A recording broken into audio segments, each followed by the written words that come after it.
Hey Villa Cubs, welcome back to another story time with two village girls. I'm Angie, and this week we will continue to read aloud stories to celebrate Black History Month. Today's story is titled The Day You Begin.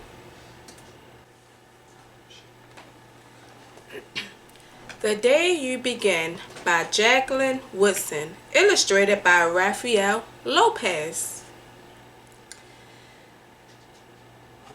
There will be times when you walk into a room and no one there is quite like you. Maybe it will be your skin, your clothes, or the curl of your hair. There will be times when no one understands the way words curl from your mouth, the beautiful language of the country you left behind. My name is Rigoberto. We just moved here from Venezuela. And because they don't understand, the classroom will fill with laughter until the teacher quiets everyone. Rigoberto from Venezuela, your teacher says so soft and beautifully that your name in the homeland sound like flowers of blooming the bright notes of a song. There will be times when the words don't come. Your own voice, once huge, now smaller. When the teacher asks, "What did you do last summer?" Tell the class your story. "We went to France," Shayla says. "These shells come from a beach in Maine. A boy named Jonathan holds out a jar filled with tiny shells so fragile, they look like they'll turn to dust in your own untraveled hands. My whole family went to India, Spain, South Carolina, each souvenir a small triumph of a journey. Their travels going on and on. And as you stand in front of that room, you can only remember how the heat waved as it lifted off the curb, and your days spent at home caring for your little sister, who made you laugh out loud and hugged you hard at nighttime. You can only remember the books you kept on reading long after she had fallen asleep.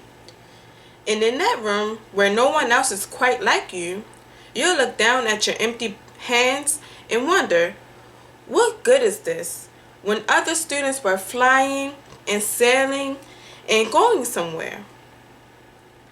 There will be times when the lunch your mother packed for you is too strange or too unfamiliar for others to love you as you do. When even your own friend Naja will wrinkle her nose and say, "What's in there anyway?" And you'll wonder how she doesn't see the rice beneath the meat and kimchi. You'll wonder why she doesn't remember that rice is the most popular food in the world. There will be times when the climbing bars are too high, the run is too fast and far, the game isn't one you can really play. I don't want him in our team. You can watch. Maybe you can have a turn later. There will be times when the world feels like a place that you're standing all the way outside of. And all that stands beside you is your own brave self. Steady as steel and ready even though you don't yet know what you're ready for. There will be times when you walk into a room and no one there is quite like you until the day you begin to share your stories. My name is Angelina, and I spent my whole summer with my little sister. You tell the class, your voice stronger than it was a minute ago, reading books and telling stories, and even though we were right on our block, it was like we got to go everywhere. Your name is like my sister's, Rigoberto says. Her name is Angelina too. And all at once in the room where no one else is quite like you, the world opens itself up a little wider to make some space for you. This is the day you begin to find the places inside your laughter and your lunches, your books, your travel, and your stories, where every new friend has something a little like you. and something else so fabulously not quite like you at all. The end. Thank you, Villagers, for tuning in to another story time with two village girls. Please check back every Friday for new story times. Bye!